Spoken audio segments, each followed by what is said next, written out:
talk a little bit about something that most teachers are afraid of. And there's a good reason for that. Video games. And so the deal is, most teachers don't want to try to put any kind of video game in class because they don't know a whole lot about them. So people are usually a little bit intimidated by what they're unsure of or things that they might not be used to. I'll give you an example. Back in the day, it's time for another basic story, sorry. Back in the day, my dad wanted me to get a motorcycle. I can't remember exactly what age I was, but I was older, and my dad had been riding motorcycles his whole life. And so, to him, that was just a normal thing that people did. And so he was like, son, let's get you a motorcycle. And I was like, that ain't happening, Dad, okay? Look at me. I'm not a motorcycle rider. And he's like, come on, son. Gave me that dad hug, and he was like, let's go down to Florida and we're gonna buy a motorcycle.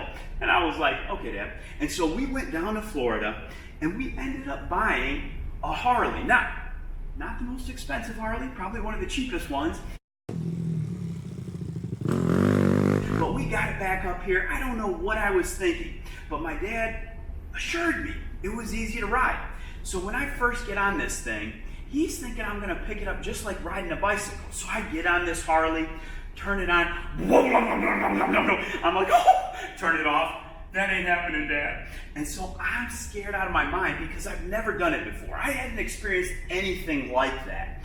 My dad, he's just used to it. So he's thinking, once my son rides down the road, should be no problem. He'll just take off into the sunset. I'm thinking, once I ride 30 feet, I'm gonna flip over and die. And so after about 3 times of trying to go 4 or 5 feet, and I let it set on the side, and I'm like, oh, help me! And he'd have to come over and turn it off. I realized this ain't gonna happen. I am scared to death of this thing. And so my dad does the most weird parenting technique you've ever seen. He says, come on, son. Sets me up on the bike. All of a sudden, I feel his chubby little fingers going over top of mine. He got on the bike with me and is holding my hands. Now, that was awkward. But we start going and he's helping me control it and turn it, and people are coming out of their apartment buildings to watch my dad sitting on the back of the motorcycle holding my hands, and we're driving down the street, and after a while of him doing that, I was like, okay, maybe I can do this. So I went from scared to death to scared almost to death, and then a few months down the road, I was driving. That is kind of how a lot of teachers view technology or video games, because it's something they've never done before. They don't understand how they work. They don't even want to mess with them. But I am now like my dad. I'm going to hold your hands and help you get through this, because once you do it and you feel the wind in your hair, playing those games in class, you're not going to want to go back. There's really nothing like it for providing engagement and just joy in your classroom. I'm going to help you because I was scared to use video games at first too. Not for the same reason. Not because I didn't know about them. I've been playing them since I was a baby. But I thought they didn't belong in school. And so when I first started using them, I'd just talk to students about them. I'd be like, oh, you played that game? Yeah. Not me, I'm a grown man. And then finally I'd hear some kids talking and they'd say, hey, you ever played that game? I'd be like, yes, I played that game. And then I'd get drawn into conversations, and eventually I was like, you know what, I'm gonna bring in one of my systems. And I'd bring it in for a day, not for a lesson, just for like a fun day. But I was always nervous. I was scared that someone's gonna find out what I'm doing.